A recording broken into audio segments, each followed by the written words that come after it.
Hello guys, welcome back to another video. Today we're going over the top 30 singles from the 2025 year. That's right, I'm going over every set released in 2025. I'm just going over the most expensive singles from the era. So we start with Mega Latias, the SIR from Akira Egawa. Beautiful art, obviously. I think a lot of the Mega Evolution SIRs and rares might go down over time, but honestly the set is very, very solid. So perhaps they'll stay up here in the coming months. We'll see. Next, we have the EVEX from Prismatic Evolution. This is just the SIR you can pull from Prismatic, not the Cake Eevee, but it's all right. Honestly, not my favorite SIR from the set. It doesn't really feel like it's doing much here. I love the background, but Eevee is a little boring. But yeah, we're going to see a lot of Prismatic going on. Next, we have the Moltres from Destined Rivals. I'm actually still surprised that it is at the current price. I mean, obviously, it's a beautiful card. Again, Akira Egawa just doing what they do best. But we did get a stamped version of this in the UPC, Moltres UPC, right? So I think that might actually end up crashing the price of this Moltres a little more. Perhaps not, because it is stamped, so I guess it's a different version of the card. We'll see how that affects the overall rarity and price of this item in the future. But yeah, to be honest, I'm not really seeing this Moltres keeping this spot as time goes on, especially if Destined Rivals gets some more and more printed. Next, we have Lily's Clefairy from Journey Together. This is the most expensive card from Journey. Not the best set, as you can obviously see, but Lily's Clefairy, still a solid card, all things considered. And I think it's actually, better priced than a lot of other chase cards from this, Scarlet and Violet era. So if you're thinking of investing in Journey Together, or even just buying Lily's Clefairy in general, I actually don't think now is a bad time, because it is, I believe, at an all-time low if I check. Yeah. The card has dropped a good amount, not an all-time low, but definitely back to the lows it once had. Next, you have the Mega Venusaur from Mega Evolution base. Yeah, this is an amazing card. I mean, it connects so well with the Ivysaur and Venusaur, or Bulbasaur. So obviously, there's going to be a lot of demand for this card. But again, expect these singles to drop a little bit more. Next, you have Jolteon from Prismatic. I think this is probably the least expensive evolution. I guess Jolteon is just not that popular. Or perhaps we missed like Flareon and stuff, which is below the 30 limit that I set here. Oh, no, there we got Flareon. Okay, I do think Jolteon is the least expensive one, which is a little weird for me. I feel like Jolteon is one of my favorite evolutions out of the bunch. Out of the original three, I think Jolteon might be my favorite. Or Vaporeon. I don't know. Flareon is kind of always the one I felt like got left out, but maybe I'm wrong. Maybe Jolteon is not as hyped up as I thought it was. Next, we have the Seismitoad from Black Bolt. I think this card's all right. I mean, I have a Shinji card, Shinji Kanda master set, and Seismitoad is still one I'm missing because I just don't want to pay these prices. I don't think it's worth this, in my opinion. I'm actually not a huge fan of the artwork. I really just want it to complete my master set, if I'm being completely honest. Not that I dislike the card, I just don't think it's one of his better works. In fact, it almost reminds me more of Komiya's art style, which is also very good, but I kind of like Shinji's a little more when he I don't know how to describe his art. It feels different from Komiya, but similar in a way. But in any case, Seismitoad is up here. Black Bolt and White Flare actually surprisingly have a good amount of cards on this list that we'll go over later. But yeah, cool to see an illustration rare up here. Next, we have Roaring Moon from Prismatic, another Shinji card. He might just be dominating this list. You can see Akira Egawa and Shinji kind of have almost their own cult following in terms of the cards that they create and just how popular they end up being. But yeah, this Roaring Moon is absolutely stunning, especially in the Japanese version. The texture is great. Next, we have Ethan's Ho-Oh from Destined Rivals, really solid card. I think this is very nostalgic for a lot of people, especially if you played like Gold. I mean, come on, this is the protagonist of the game, and you got the big legendary. Makes a total amount of sense. If they give us a card with Lugia instead of Ho-Oh, and like Ethan is like battling Lugia or like with Lugia, oh man, sign me up. That is the one I want. I was always a Soul Silver kind of guy, over Heart Gold. But that's going to be the top 30 to 20. Let's move on to the next page. And then now we get our first card from White Flare, which is going to be the Reshiram SIR. Really beautiful SIR, all things considered. And pretty hard to pull from what I understand. I feel like Black Bolt and White Flare have a really big boon to the set, and it's just hard to pull the SIRs and illustration rares, any specific one, right? So it's interesting to see how that it'll do in the future. Next, we have Vaporeon from Prismatic. I think Solid card, all things considered. The Glaceon might be the least expensive Prismatic Evolution SAR. Now that I'm looking at them, I have a feeling Glaceon is probably below that 30 threshold, but yeah, Prismatic still, again, just going absolutely bananas. Next, you have Mega Lucario from Mega Base. I think really just showing how popular Mega Base is and how good of a set it is. Yes, it just came out, but it did have those 2 print waves. We are starting to get more, supply of the cards out. I am seeing them, now and then at card shows. Will this price go down over time? I don't really doubt it, but at the same time, I do think these cards are pretty popular. I mean, they look pretty good. So I would expect this to still be expensive into the future. Maybe not $200 expensive, but still expensive. Oh, never mind. Okay, here's the Glaceon. Didn't know the Glaceon was this popular. Okay. Wow. Yeah, I think every Prismatic evolution is going to be on this list then. We'll keep the predictions going. I think next is going to be Leafeon. Never mind. Next is Espeon. Wait, that sucks. I love Espeon. I thought Espeon would be higher up here. I think Espeon is probably my favorite evolution, but yeah, I mean, this is an amazing artwork. If you've seen this in person, it looks beautiful. Dare I say, it's even better than the Umbreon. That's just my humble opinion, though. The Leafeon is also very solid, too, though. And that might be next. No, okay, we have the Mega Gardevoir EX SAR. This card is absolutely stunning in person. I think my favorite chase from the Mega base set. I actually pulled this in Japanese. Got it in a 9. Sadly, if you watch my Cracking Slabs video, you know that. But yeah, I think this card is great. Mega base really showing that it is actually one of the best sets, currently out right now. I think, in fact, it might even be on par with Destined Rivals, just in terms of how strong the set is with all that they've given us. I mean, the amount of SARs up here is kind of insane. And it's not like they're not unpopular Pokemon. It's Lucario, Venusaur, Latias, Gardevoir. It's these really big hitters. And maybe Mega Evolution is worth buying more of right now. I don't know. Next, we have Zekrom from Black Bolt, the special illustration rare. Now, obviously, we still have the black-white rares. Those are going to be more expensive. But the fact that both the SIRs are both pretty expensive and up here, plus you have an IR from Black Bolt, I think Black Bolt and White Flare might be a little bit undervalued, or perhaps just, shows kind of a buying opportunity. In the coming holiday season, I will expect more reprints of these sets to come out. So perhaps then it might be time to stock up on these boxes, or even the singles if they end up dropping, further down. Next, we have the Garchomp, Cynthia's Garchomp SIR from Destined. Just got this card in person. I got it because I will be vending soon, hopefully. So I bought a guy's collection at 80%, included the Cynthia's Garchomp, and this card is absolutely stunning in person. Love the way that they portrayed, her in the arena with the Garchomp. It looks really menacing, a lot better than the Paradox Rift SIR in my opinion. I think this is perfect. Exactly what I would have wanted out of a Garchomp card. And he's a very popular Gen 4 Pokemon, so it makes sense that it's up here. Yeah, Destined Rivals, again, still showing that it is a very solid set.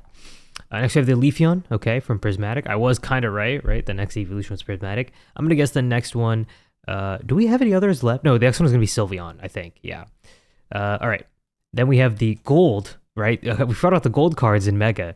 Not only does Mega have a ton of SIRs, it also has Gold cards that are also popular. Now, will this last? Are people actually going to want to collect the Gold cards in the future? That remains to be seen, but I did make a video on speculating that the Gold cards might actually be more valuable because they have a more unique kind of design. The texture seems to be a little more interesting. I think they are a lot better than the Gold cards we got in Sword and Shield and Scarlet and Violet era, just in my opinion. Obviously excluding the Crown Zenith Golds, right? But I think these are really solid, and we'll see if they do well. I don't really collect Gold cards. I don't want them, but I think they might do well in the future, and that's something to keep in mind. Mega Brave and Mega Symphonia, or just the Mega base set, is looking like a very solid play right now. And now we move on to our top 10, which is going to include, obviously, the Sylveon EX from Prismatic Evolutions. One of the best cards from this set. In my opinion, actually, I think the best art in the entire set. I think the way they captured Sylveon in this kind of like very cutesy vibe, it's done very, very well. I don't think I have any things against it. I would say probably the Espeon or the Sylveon, probably my favorite arts from this set. Objectively, I think the Sylveon is the best, but I think I just like the Espeon the most. Umbreon is also cool, though. We'll get there, though. Next, we have the all-white Reshiram. Now, this one is beautiful. Reminds me of the Dialga from Phantom Forces, and I think these are going to end up being really unique. I don't see them doing these kind of monochromatic rares going into the future. I do feel like it was very, very intentional for the black and white set, and it could really set it apart. We recently just got a restock of the PCETBs for Black Bolt and White Flare, so I'd actually recommend buying some of those once people get them in hand and the price dips. I think it's a great opportunity to buy some PCETBs. As you know, those are going to be the most, the best gains product in general. So yeah, very, very solid card. Next, we have the Mega Lucario Gold. I think this is probably going to be the most expensive card from Mega base set. Obviously, deserved. I mean, Mega base is a lot stronger than I gave it credit for. I think just in general, like in my perception of it, I don't see Mega as this insane set, but it really is if you think about it. The amount of cards that are up here in the top 30 already is cool. Obviously, these could come down as time goes on and as prices start to fluctuate a little bit more, but I do see Mega still holding its value. Next, we have the red Victini from White Flare, and I think that leaves Zekrom as the most expensive black-white rarity. I think Zekrom was a more popular, legendary. I know when I was growing up, I played Pokemon White, which means I got Zekrom. If you guys were, I kind of wish they did it the opposite way, right? Where like White Flare got you the Zekrom, and then Black Bolt got you the Reshiram. You know what I mean? Like they did in the video games, but I get why they didn't. That might be a little confusing. Next, we got the Zekrom, yes. Very solid card. Don't want to overspend my time on talking about them. Okay, I feel like this is kind of cheating though. Victini taking 2 spots here. We'll look over it for now, but I guess that's there. Mega Charizard Gold. Now this one I don't really see perhaps staying up here. I could see this kind of dropping a bit as time goes on, as Phantasmal Flames gets ripped open more and more. This is the only gold card in the set. Which means it's going to be more plentiful than either the Gardevoir or the Lucario. Not saying it's going to be, less. Not saying it's going to be more plentiful than both combined, but because there is only one gold card in that slot, I believe, I think there's just going to be more of it that exists compared to either of the two, which could lead to its price going down. And obviously, Phantasmal Flames has a bigger, better card we'll talk about later. But next, we got the Mewtwo from Destined Rivals. I think this card is still really solid. Now, I might be in the minority of people that actually prefers the new Arita artwork that just came out in Ascended Heroes, or was released for Ascended Heroes, right? Like revealed. I know a lot of people really like the first one in comparison, or some people were just kind of disappointed with this, right? Because there's not really doing much. I love the artwork. I think the pink is very vibrant. I think it's kind of perfect for what they were planning to do with Team Rocket's, Mewtwo. He looks very menacing, and he looks even menacing in the new artwork. So I think both are solid. Will the new artwork kind of tank this price? I'm kind of curious to see how that affects, the reprint of the card with a different artwork. We'll see how it goes. But I still see this card being really, really solid and sought after into the future. So Destined Rivals, obviously a great play. Next, we have the Phantasmal Flames SIR Charizard. This is the card that everyone's been talking about right now. Everyone wants. It seems like it's pretty easy to pull. The amount of like clips I'm seeing online where people are just pulling it, or in card shops, I see 2 SIRs in the card shop that I went to recently. That's local to me. They just have it out on the display case, and I'm like, wow, okay. It took less than a week to just get the cards already, like the 2 SIRs. So it is crazy to think, right, that the amount of cards of this version are out there already. Now, will the price come down? Yeah, probably. I mean, if you look at any Charizard base set, especially with a small set, with a small number of SIRs, the Charizard is relatively easy to hit. These cards do tend to come down in value. People are going to get tired of this Charizard. There might be an insane Mega Charizard Y SIR that comes out in Ascended Heroes that everyone starts chasing instead. And if that happens, and if this dips, I might pick this up because, I mean, I can't lie. It is a very nice looking card. But I actually might pick it up in Japanese. If you don't know, there is a weird little thing where the English text actually kind of covers Charmander's forehead here. Not a big fan of how that turned out in the English version, but I think in the Japanese, it's not as egregious. So yeah, we'll see if I end up picking the Japanese. But obviously, number 1, we have Umbreon, the GOAT. Anytime Umbreon gets like an SIR and alt art, I have a feeling it's probably going to be the most expensive card of that era. It doesn't even help that the fact that the art is beautiful too. I mean, the artist just did a really good job, just going crazy, right, with all the patterns in the background, and with texturing, obviously it looks insane. I can't even hate on the card. I'm not a big. I mean, I like Umbreon. Like I'm an Umbreon fan, but I'm not $1,000 kind of Umbreon fan, if that makes sense. I'm not willing to drop that kind of money on a card, but yeah, I think it's very solid. Uh, Prismatic Evolutions, I mean, it just keeps winning. It can't stop winning. I think after looking at this list, we can kind of conclude that the best sets to be looking at right now in terms of picking up and just holding for the long term, probably Prismatic, Destined, Black Bolt and White Flare actually, and Mega. So I think those are the four sets that really, really stand out to me. I'm kind of including Black Bolt and White Flare into one set. You know what I mean, though. I think either set. If you're gonna lean towards one, probably Black Bolt, but yeah, either set seems pretty good. Just kind of quickly recapping over what we saw. Journey Together being the only other SV set up here. Now, I only went with things that are in this era, right? So I think we hit every single card. Yeah, Journey Together only having one in the top 30.